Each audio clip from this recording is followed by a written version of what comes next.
A local teaching assistant is accused of sexual misconduct. Good evening, I'm Juliana Chavez. And I'm May Benda. As Weekly Parodi reports, the alleged crime has parents pointing fingers at more than the suspect. A teaching assistant has been placed on paid administrative leave at the Trails Outdoor School in Ashland after reports of sexual misconduct with minors. The first incident occurred 2 years ago in 2022, but was never reported to the school due to what the superintendent referred to as a glitch in the cross-checking system between law enforcement, the Office of Training, Investigations, and Safety, or OTIS, and the school district. 2 weeks ago, there was another report that a parent brought to the attention of the school. Police Chief Ty O'Mara was asked for comment. There's one thing that happened at the local YMCA 2 years ago that was reported, and there's another thing that happened up in the Mount Ashland area. I'm not aware of anything off the top of my head that happened in a school. Last Monday, the school hosted a community forum to discuss the issue, with many parents unhappy about how the incident is being handled. There was a glitch, and that this is how we found it was reported. The entire state of Oregon is potentially susceptible. Every school in this state, and I want verification that that is not the case, that there aren't an abundance of reporting gaps. Parents expressed their concerns with the district's reliance on cross-checking between different organizations, with some arguing that yearly background checks for all school district employees could prevent these situations in the future. However, Tammy Pitson, Executive Director of the Children's Advocacy Center of Jackson County, says these measures may still not be completely effective.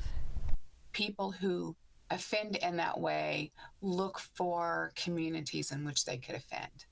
They're able to manipulate situations to, it's called grooming behaviors, and it's not just with whomever they want to sexually abuse or sexually offend, but it's really a whole community. If you have any information about this case, please contact the Ashland Police's tip line at 541-552-2333. Emergency Communications Southern Oregon is working on funding for the radio communication system. Their $4.6 million budget shortfall has recently been in the news. They are also looking at upgrading their dispatcher system as well. Joshua Rains reports.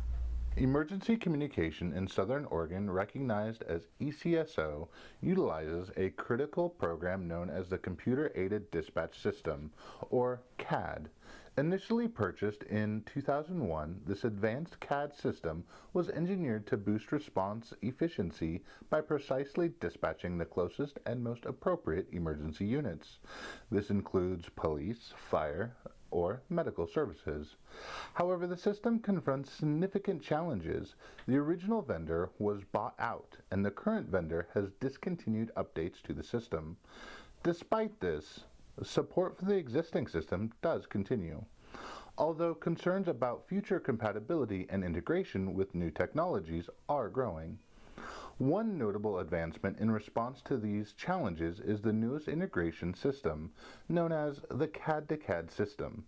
This innovative solution aims to bridge CAD systems across different regions and jurisdictions. By creating a unified data sharing environment, this third-party tool enables seamless communication between various emergency response teams, thereby streamlining operations and enhancing coordination efforts during critical situations. Corey Nelson, the IT manager for ECSO, had this to say as well. It's not live yet, but we're hoping to go live in the next 6 months or so. And what that's going to do is that's going to allow us to enter data into our CAD system. It takes whatever pertinent information that's necessary and send it to another CAD system. For example, Oregon State Police or Josephine County. Right now, when we have a call and we need resources or we need to send them calls, it's a telephone call. It's a manual process. And they're busy. They maybe can't answer the phone, so they're waiting on hold, trying to get a hold of somebody saying, hey, I have call information for you. We're going to read over the phone some of the information on there. They're going to get the very basic call data and then continue with that. with this CAD to CAD system, not only are we going to send them the most accurate data, but we can continue to update that system as the call progresses, as data progresses, but it also allows our units to see each other on the map and to coordinate with each other. This is Josh Rains reporting for Raider News. Recently in Southern Oregon, a new theater venue has opened up called the Modern Prometheans. I stopped by the theater to learn more about them and what they have to offer. The Modern Prometheans is a non-profit theater located in Phoenix, Oregon. Their tagline states that they are bringing fire to the people like Prometheus did in the Greek myth. In other words, their goal is to produce shows that are going to be different, unique, and alive. After speaking with Paul Koska, the artistic director for the Modern Prometheans, here's what he had to add. We have opportunities for everyone. Certainly we have shows that are for, more advanced performers, but we have a lot of opportunities throughout the year for people who've never been on stage before, and for people from all different backgrounds and experience levels. We also offer camps and classes for kids and teens, so we really have opportunities throughout our year for everybody. Inside the theater, you'll find a total of only 40 seats in an attempt to create a more intimate experience with the audience. For more information and updates, you can visit their website at modernprometheans.org. Multiple fountains in the downtown Ashland and Lithia Park area are shut off. The Lithia water fountain in the Ashland Plaza is the most recent one to be shut down. Here's Claire with more. The Lithia water fountain in downtown Ashland has been shut down since November 2023 due to chemicals found inside the water. This isn't the first time the fountain has been shut off. In 2016, the fountain was shut down after high levels of barium were found in the water. The fountain will need to be brought back up to code to be a public water supply again. Right now, it's unclear if the fountain will be turned on again or not. Recently in Southern Oregon, a donation of $250,000 was given to the Josephine Community Library Foundation from the Cow Creek Band of Umpqua Tribe of Indians. I stopped by the existing library to see how the money will be put to use. A new library is going to be built in the span of 5 to 8 years with great help from the Cow Creek Band of Umpqua Tribe of Indians alongside federal funding, national grant funders, and the community. After speaking with Brandis Rojo, the Communications and Partnership Manager for the Josephine Community Library, here's what she had to say. The children here deserve to have it, the families here deserve to have a modern library where children have the space for the programs that they need to do. We're definitely bursting at the seams here anytime that there's a program going on for any age. We want to be able to have the technology available for future generations, meeting space, all of the things that this community really deserves, and it's now right on the horizon. I also spoke with one local resident who's been coming here for years and got their thoughts on the new library that's being built. I am kind of excited. I'm hoping that they lean more towards the future of libraries, where it's helping with internet access. The Library of Things is a great idea that they're already doing here. I hope to see that expanded. So I do have a lot of hopes for it. I'm also hoping it's convenient to the bus line. Furthermore, a block has already been purchased downtown between 6th and 7th and J&K Streets, and construction will begin as soon as enough funds have been raised. The Josephine Community Library Foundation and the Library District are in partnership to build this new library. Over the next 3 to 5 years, they will be raising a total of $26 to $28 million to make this library a reality. For more information, visit their website at jclfoundation.org. Management of the community garden at Southern Oregon University is currently under discussion among different groups after its closure in the fall of 2023. Here's more on it from Shelby Huggins. Last week, Southern Oregon University hosted a gathering to discuss the status of the community garden and what proposals have been made regarding further use of the space. In fall of 2023, the garden was closed because there was no longer funding or management to support its use. This gathering served as an opportunity for different groups who are interested in using the garden to collaborate and discuss their ideas. Various proposals require long-term planning, so as spring approaches, community gardeners express their eagerness to come to a management and funding solution in the short term so they can continue tending to the plots they have previously rented. At the meeting, Executive Vice President Neil Wolf assured that the space was not going to be bulldozed as some had feared, and the institution wants to work collectively with all interested parties to open the garden again. He had this to say about the meeting. I was really excited about the meeting. I was excited that people came together. We don't have all the answers, but I think it's great that there's a group willing to work together. If we think in different terms of the land is not just something to use, but something to be in partnership with, that this isn't something just to assign to some group, but it's something to think more holistically about. Conversations about future use will continue. In the meantime, students and community members are collaborating to complete necessary maintenance in the space. In spite of the cold weather, the last Southern Oregon Polar Plunge event took place on Saturday. Here's Tanner Smith with more. The Southern Oregon Polar Plunge is a series of fundraisers raising money and awareness for Oregon's Special Olympics team. We spoke to Polar Plunge manager Kim Anderson for more. We have about 5,000 athletes across the state. There are 6 polar plunges across the state, and we're trying to raise $1 million across all 6. Here in Southern Oregon, we have a goal of $75,000. Today's event, where we're dunking cops, is a micro fundraiser leading up to the Southern Oregon Polar Plunge, which is on March 6th.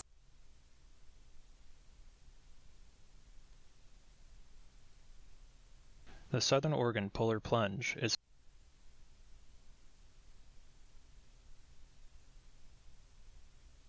polar plunges across the state, and we're trying to raise $1 million across all 6. Here in Southern Oregon, we have a goal of $75,000. Today's event, where we're dunking cops, is a micro fundraiser leading up to the Southern Oregon Polar Plunge, which is on March 2nd at the Rogue Valley Country Club. Between the Dunk-A-Cop event on February 17th, the Soka Sheriff event on February 24th, and the main event on March 2nd, Polar Plunge raised $82,000 for the Oregon Special Olympics team. For more about the campaign, visit plungeoregon.org. Educational opportunities arise at a new visitor center opening up for the Klamath Basin National Wildlife Refuge. Here's more on it from Shelby Huggins. After 2 years of building, the Visitor Center for the Klamath Basin National Wildlife Refuge is now open to the public. The complex, located in Tule Lake, California, is the headquarters for 6 refuges in the Klamath Basin and Northern California. The U.S. Fish and Wildlife Service says that the refuges in this area make up over 165,000 acres of protected land. These areas serve as nesting grounds for waterfowl and produce between 30,000 and 60,000 birds annually, with peak waterfowl populations reaching 1.8 million birds. The project datasheet for the new visitor center indicates that the original building from 1984 had unrepairable structural damage, so $9 million was allocated to rebuilding. With the efficiency of the new building, a $10,000 decrease in annual costs is expected. At the first day opening to the public, they had this to say about the educational tools that the new building supports. The new visitor center includes a large indoor classroom complete with a wet lab. Kids and families and the public can come and learn and experience this refuge on a whole different level than they could before, with a great view of this wonderful outdoor environment. Interactive exhibits and other features will be added to the facility as they continue the interior design. As for the exterior, the design of this visitor center was such that we wanted it to blend in with this natural environment. In support of this, native plants are being added around the building, and the windows are designed to prevent bird collisions. For more information and updates, check out the Klamath Basin Refuge's Facebook page. Tuition is a popular topic on campus. Let's dive into what changes in tuition students have seen and how tuition increases can impact students. Here's Claire with more. Southern Oregon University students experienced a 3.4% tuition increase for the 2023-2024 school year. SOU's standard tuition cost is based on $218 per credit for in-state students. Out-of-state students pay $629 per credit, and students who qualify for the Western Undergraduate Exchange, WUI, pay 150% proportionate to the in-state student costs. I talked to Matt Stoneman, the University Registrar and Assistant Vice President for Enrollment Management, about why students may see changes in costs between terms.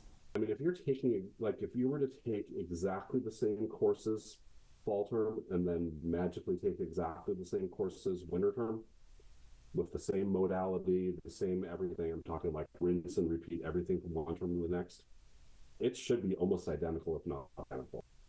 But there's obviously there's a lot of things that can influence that. Like, I mean, course fees, perfect example. If you're taking an online class, it's priced. I mean, that's priced differently than a face-to-face class. Gabrielle Lankert, an in-state student, noticed increased costs across the board from fall term to winter term, resulting in a $2,000 increase in tuition. It's really frustrating having the estimated cost of attendance versus the actual cost of attendance. And I'm very financially literate, and I pay attention to a lot of things. So when I noticed that this term compared to last term, and then especially looking at fall term of 2022 versus fall term of 2023, there's a huge increase in tuition. If you've noticed increases in your tuition from term to term, check to see if you have course fees or online courses that increase tuition costs. If you have questions, contact Matt Stillman or Raider Student Services. Thank you for watching Raider News, your local news source. Stay tuned for weather and sports following this commercial break.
Good afternoon and welcome back to Raider News.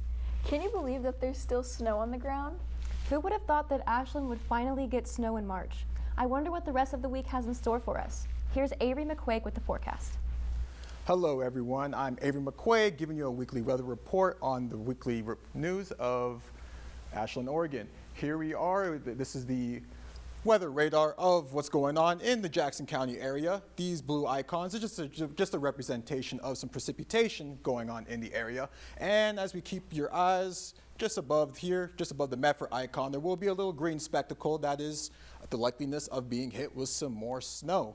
And as we move on to the 7-day forecast, here we are, Monday, of course, we got hit with some snow, and of course, what we saw on the weather radar, Tuesday, we're about to get hit with some precipitation, and we are going to be getting some more precipitation on Saturday, and Thursday, likely some chances of some sun. That is quite the relief, and Friday and Saturday, this is the best temperature we're going to get all week, as it's 55 degrees. And Sunday to start off the week, strong, 50 degrees. Hopefully it gets warm. Back to you. The Southern Oregon Raider women's basketball team has been hosting the Cascade Conference Tournament with more on the semifinal round. Here's Anessa Villanueva. Friday, March 1st, the Southern Oregon Raiders women's basketball team took on rival Eastern Oregon in the Cascade Conference Tournament semifinals.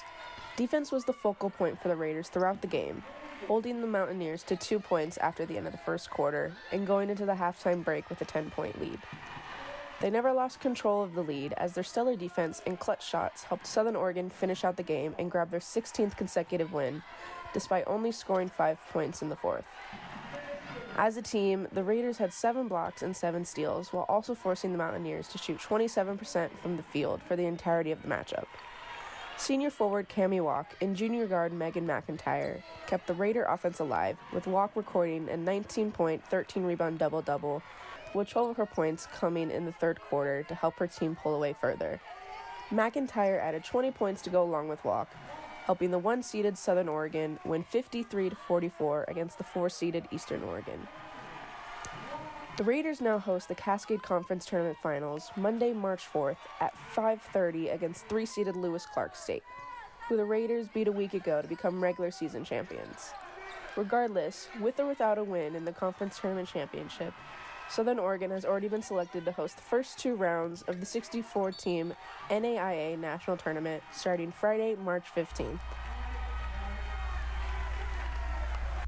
That was Anessa Villanueva reporting. Thank you so much for joining us tonight. I'm Juliana Chavez. And I'm May Benda. This is Raider News signing off.